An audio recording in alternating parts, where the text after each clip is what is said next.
Hey everyone, welcome back to Trunk Talk. My name is Charlotte. I'm Gabby. And today we have a special guest. Peter! And this is the podcast where we talk about everything in the automotive industry. And today we're actually bringing in Peter to talk about something that is very close to our heart because it's something that we all do, and that is social media, and specifically how social media is changing the automotive industry.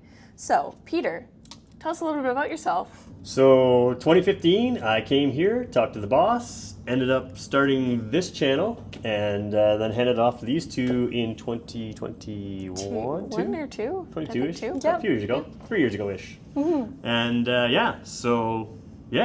we all know this channel. I haven't sat in the trunk with you two before, but we've hung out before in this room a lot. But if you've been around for a while, you know that Peter is the OG for the Kia Hyundai channel, or back then when it was just Brantford Kia. There was a time it was just me doing all kinds of stuff. I worked parts here, I worked service here, I worked with the sales team here. I forgot that you worked in service, yeah. I worked everywhere just to get this launched. I'm like you now. Yeah, so, yeah. Well, we have a few questions for you. We have 10 questions. All right. The first one kind of dates back to how this was even started, and it's when did you first realize that social media could benefit a dealership?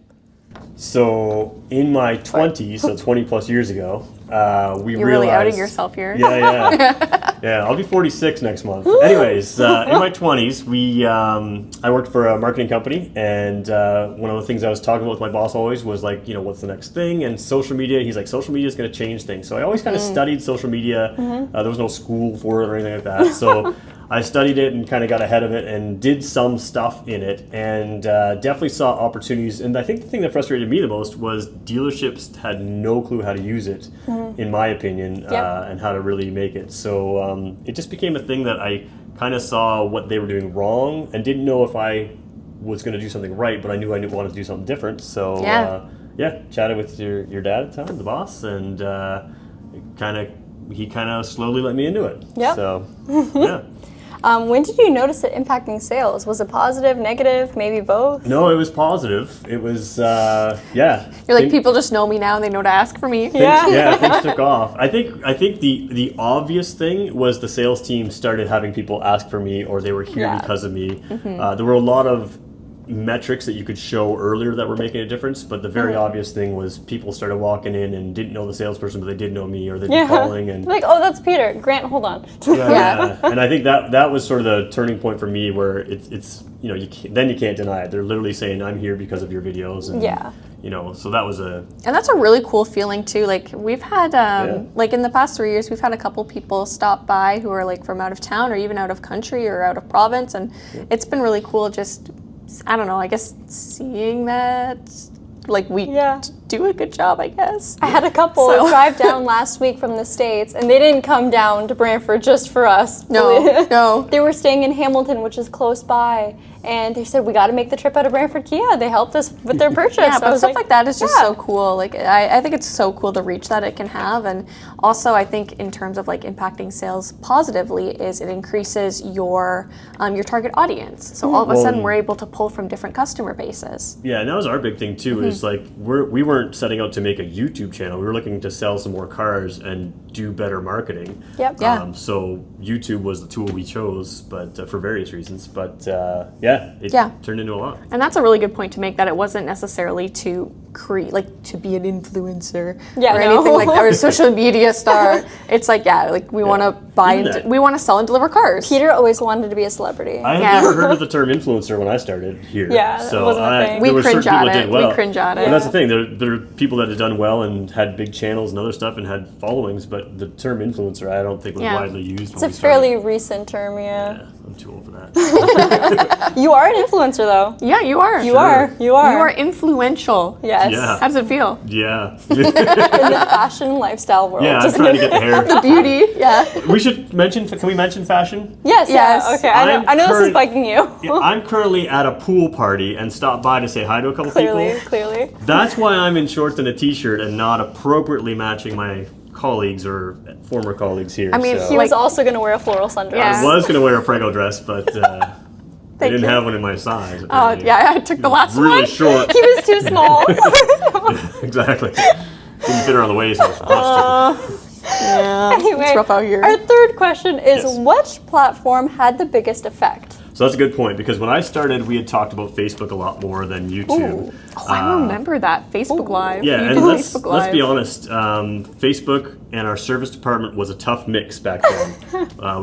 We made some mistakes. Things hadn't been perfect, and people had some legitimate issues with us. And Facebook was such a local thing at that point. It created a local following, and it became tough to try to talk to people about cars. And I really wanted to use YouTube because, and I think the challenge for me was, cars had around that time were changing from, the luxury car had leather, heated seats, and a sunroof, into cars with a tremendous amount of technology. Yeah. And the ads that would come out, and lane keeping assist came later, but lane keeping assist is such a perfect thing.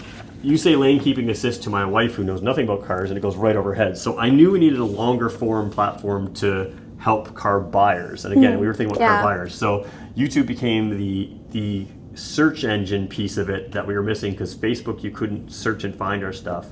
And the concern was that YouTube was a worldwide platform, whereas our Facebook following was local. Yep. And we absolutely sold cars. I'd go to key events. We sold cars for several other dealers, but the impact it had on our dealer was far, far greater than other local dealers.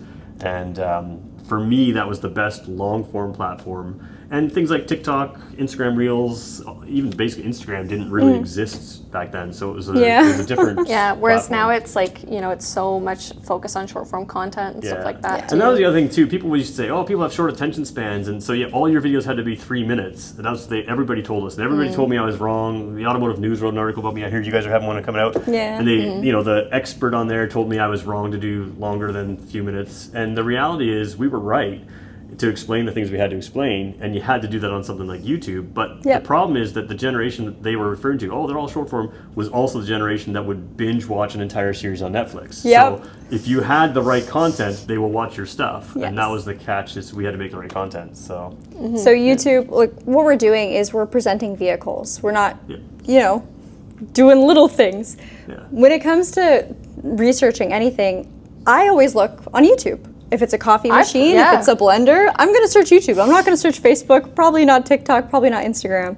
So, And I think I do that because they're not search engines, is the thing. Yeah. So I'm looking for like real people who speak to real people. Yeah. And and back in the day, that was by far the easiest platform to grow. Yes. Like to TikTok grow, didn't exist. Yeah. Instagram introduced videos that wasn't even Reels back in the day, and it was a totally different thing. Like, it just didn't take off the way Reels have now. So that was really our best option. So that's why we did that. has social media changed how people shop for cars? I hope so. Well, so here's my theory. I think so.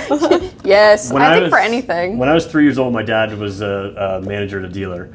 And one of the things that's changed from like the 1980s until now is a lot of the salesperson's job has been offloaded to the customer. So what I mean is, you used to have to go to the dealership to talk to the salesperson who knew the car, get the brochure there. Whereas nowadays, salespeople are facilitating deals, there's busier, and the customer will know a lot of what they want before they walk in, because they can hop on the websites and do that research, and you wouldn't not do that nowadays. So the biggest thing for me is video is just a piece of that, right? It's part of the research process. Yeah, you're online anyways, so you're no longer having to talk to a salesperson. And oftentimes customers will know cars better than the salesperson because they know what matters to them, and the salesperson has to know everything as well as facilitate deals. So that's why I think it's changed. Our fifth question is, what type of content actually drives sales or leads? So this is my bias. I think that back in the time when we were doing this, we were talking to buyers where everyone else was talking to people who were casually aware. So even Kia's ads at the time, you throw the ad up, now with lane keeping assist and some other technology that just had a cool title. So it put the car in front of you, but the people, when they started to buy, I think that the in detail, it's trying to make sense of the car. I had a number of people back in the day say, none of the other cars made sense to me, but I felt at home when we got to our Kia or Hyundai at the time. And that was, I think that matters more than people think, is not just showing here's the tires, here's under the hood. It's like, here's how you're going to live with this car and how to make it easy. And like the amount of technology in these cars, it's like a cell phone. Cell phone does 1,000 things, but I needed to do 20 things. You needed to do some of the same and some different. Yeah. Yep. So it's like cars are the same. So having the knowledge that you can put out there and share helps people feel at home with their car from day one, which I think helps. So, Yeah. And you're paying for the features anyway, so you might as well know how to use them. So. Oh, 100%. I think also more so videos that don't just say what the car has, but show how it works, how to use it, and how to customize it to what you like. So, Actually going into the dash. Like Yeah. we did videos where we went into the dash and people loved it because it's like your car doesn't just have this feature. Here's how to turn it on off. Here's the options within that feature. And people appreciated that because, oh, I never knew I could switch that feature or something. Or it's like, Exactly. and here even how it can be relevant. So, like, I think something that I've enjoyed doing these videos, and obviously, like, if you've been watching us for a while, you've seen that I've had, you know, one kid, now I'm having 2 kids, and stuff like that is also just a different perspective. So, like, for me, is I'm able to share how it might be more applicable to, like, on the go, the family car. How is it going to work with kids? Whereas Gabby is more of the young professional and is able to still give a really good and exciting perspective on the same features, but it's different. all right, it wouldn't be a Kia Hyundai channel video or podcast without some sort of technical issue. True. But we're back. We're so back. Number 6 is, how does social media help build trust with customers? So this is one of the things I pitched when I first came in is writing a brochure, putting words on a paper does not connect people. And Facts. I started everybody with, hey buddy, it's Peter. So like right away you knew my name and I was a person that you could interact with. And that was the key of social media compared to legacy media of any kind.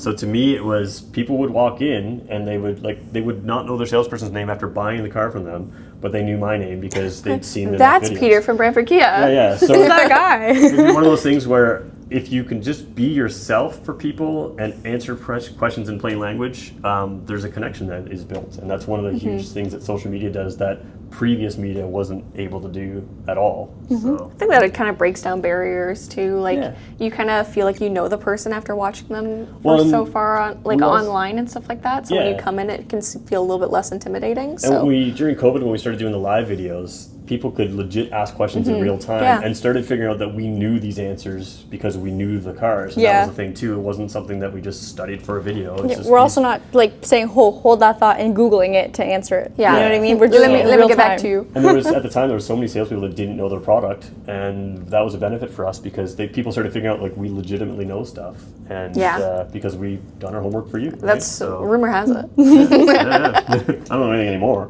I think this is my favorite question on our list, and it is, what's more effective, polished branding or authentic posts? So when I started, was funny. there was a YouTube channel out that said, "Welcome to your Kia Sorento.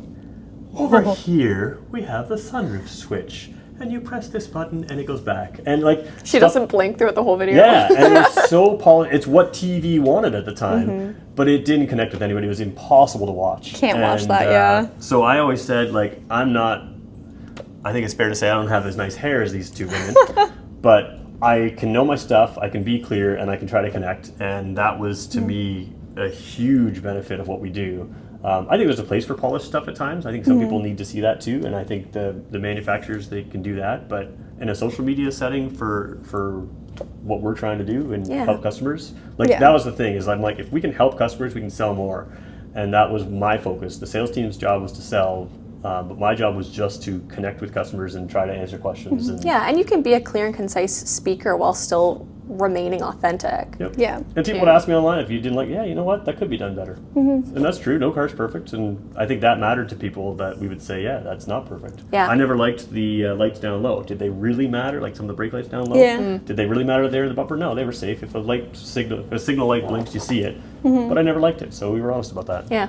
That's something we still incorporate in a lot of our videos. I know if there's ever a wheel design or whatever function The that I'm not a fan of. The Elantra bar. Yep. The Yep. Kona not so hidden storage. Yep. Yeah. We there's a couple always things say off the top of my head. Yep. if we're not a fan of it. Another thing that we try to do is just like what Peter started, is we're a human and we're talking to other humans. Yeah. We're not going to act like we are an owner's manual and read off script by script and just And if sound so if you want computerized. that, it's there. Yeah, the owner's manual does come with the car still. That is still a function. But no, we're regular people talking to regular people about cars. You could be a car guy and understand it. You could know nothing about cars and still understand it. Or a car woman. Or a car woman. Car woman. I'm here to help with all genders. This is true. There you This is true. Number 8 is, what is the hardest part about using social media for a dealership? I think the hardest thing when I started was just convincing people it could work, and that's why I had to work so many other jobs. This wasn't a full-time job when I started. I had to work other jobs in the dealership, which was fine. But I think the hardest thing is with that authenticity. I ended up taking our dealership complaints over at the time because it was crucial to me that from what I did carried throughout the whole dealership. So if I'm going to tell people to shop here, they better treat them the way I would treat them. Yeah. And that was the hardest thing, is because you're authentic and you're out there, it only takes one mistake to spread.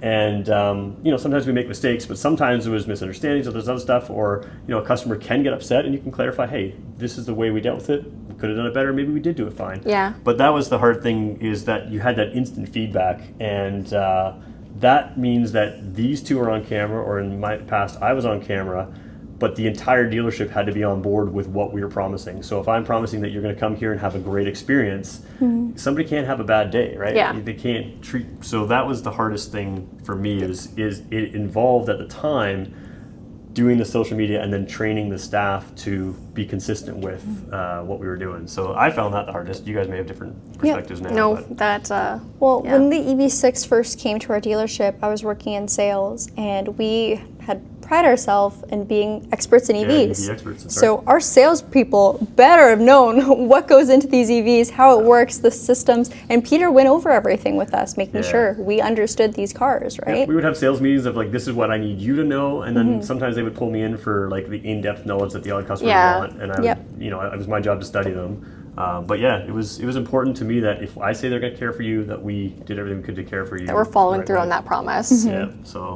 so it's more, and that's where I think dealerships get it wrong. They throw one person on social media, they're an island, they do their own thing. Yeah. And the customers read right through that. They show up and it's not what was promised, and if you do it right, that's how you do it. So Exactly.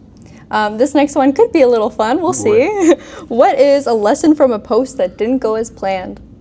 Could be a YouTube post, Instagram post, Facebook post. I mean, there was a lot of funny things. When this room was being anything. built, it was during COVID. Oh so my goodness, we decided to use this building, or this room, before it was even like ready. There's tech glitches. There was all kinds of stuff. Like You can see it like under construction if you go back far enough. And looking back, sometimes I had to fight for the way I thought we should do things, even though there wasn't the evidence yet. So that was the thing. But a lot of times things went wrong. And like looking back, I don't think I would change anything because you learn lessons from stuff. But like, tech issues are a problem. In my current thing, I've simplified my tech as much as possible just to have minimize mistakes. I mean, back when I started, like you guys are wearing wireless mics that are picking me up right now. When I started, I had a 15-foot cord. I remember that because I filmed with that. There wasn't a wireless mic that could work with the camera quality that we wanted, that I could use for being portable and stuff like that. So like I was adamant that we use a mic because so many people didn't. Yeah. And it was just basic. So like little basic stuff was harder then, and it was important. Like you had to make sure it was watchable. Yeah. Even if it wasn't perfect. So, yes. Yeah.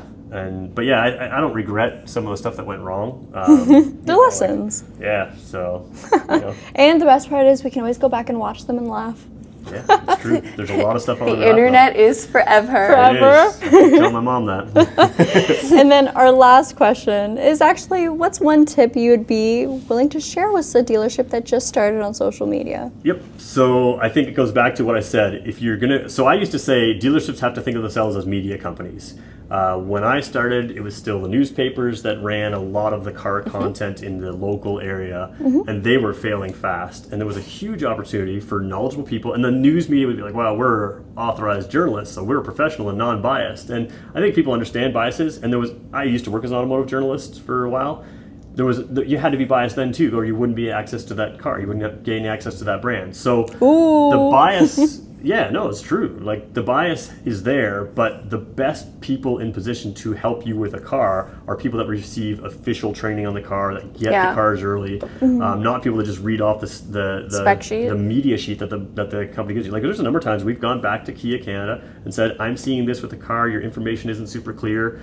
And media people would parrot that, whereas we have to deal with actual customers that deal with stuff. So I think the dealership has to realize that to do social media right, it's integrating a quality team of social media people that are going to know their stuff, that are going to be consistent, be authentic, and then have a team that backs up what they're saying. If we say it's going to be friendly, if we say it's going to be helpful, if we say it's going to be the cheapest one out there, all those things have to be true in order to make things work. And we're not always the cheapest ones out there, but sometimes there's a reason for that, and that's also clarity too, right? So you have to answer customers' needs, and doing that as a entire team works well. So I mean, can I pump my own channel? Of course. I work with motorcycles now, so you can go Peter Lowe1, Peter LOWEONE. Linked down below too. Linked down below. That's my motorcycle channel, but I don't own, like I'm not working with the owner of the dealership the same way as when I was an employee of the dealership. So I will only partner with dealers that are willing to match the commitment that I make with them, which means, quality people, quality care, that kind of stuff. So I've had to hesitate to work with some dealers because they didn't your provide. worth. So, no, it's just a matter of I don't want to put my voice on something that I don't. If I say I would buy you don't the want to bike put or your buy the stamp of thing, approval on something that you don't actually stand behind. and I've said no to people who've given me scripts to do other stuff, and that's not my voice. I don't want to use my authenticity that I've tried to create to do other stuff. So if you're going to do it, be authentic, be real, and do something that's 10% different. Don't copy everybody, right? Do something slightly different. Do your own thing. Create your own thing. But back it up throughout every level of dealership, from your detailers, your cleaners, everything, all the way up, and then you'll succeed with it. Can I say one more thing? Yeah. Be consistent. Oh, consistency is huge. Yeah. Yeah. Don't sit there and do something and try new stuff, but try new stuff at 10%, and do something that you feel is right, and do it for a year. Don't just try to catch the latest trend. I mean, you can try that, but if you're going to succeed at it, do something that is right, and do it consistently and keep going with it, and you'll build a following of people who care about it and trust it. So there you go. So there you go. I think it's safe to say that social media has obviously impacted so many different areas of everyday human life, and it's so interesting being able to niche it down and see how it affects the workforce and like automotive dealerships, because now it's a position that all of us are in where we've actually been able to make careers out of it. Yep. But it was so good to have Peter back fun to be as back. the OG. We love having him back. This is my last time back for a while. No plans, So thank you so much for joining us today. And check out Peter's motorcycle channel down below. It will be linked there. And Before you cut it off, I want to say one more thing. Okay, Diva. Oh. One of the things I was super concerned about is when I did decide to leave here for my own family reasons and other stuff, there was never any tension here or anything like that. But when I did decide to leave here on my own, I really wanted the thing that we had started to build. I thought it was special to carry on, and these two have crushed it. So thank you for supporting It's them. our baby. Thank you. Thank you for supporting them and keeping them going, because I put a lot of work into getting it here, and to see it not just die, to see it like explode has been Flourish, awesome. yeah. So it's been fun to watch. So I was gonna say, it's crazy to think a channel that was started to help boost sales for a Brantford dealership. Brantford is not a big place, you guys. No. We're in Ontario, Canada. We're surrounded by farmland. we're not the biggest city around. Exactly, but now it's helping people around the world with their tips and tricks on their vehicles, helping them decide what's best for them. And yeah, that's of pretty course, sweet. we get some sales, but we also help people. It's designed to do. It still helps our dealership get sales, so that's part of why we're able to do this. The money from this comes from sales. There's a little bit of YouTube involved now, but it's by this whole building and this room is all because we're selling cars. Yeah. So you guys are selling cars. That's right. Thank you guys. Yeah. There we go. All right. That pretty much wraps it up. We will see you guys next time. So till then, bye. Take care. Brush your hair.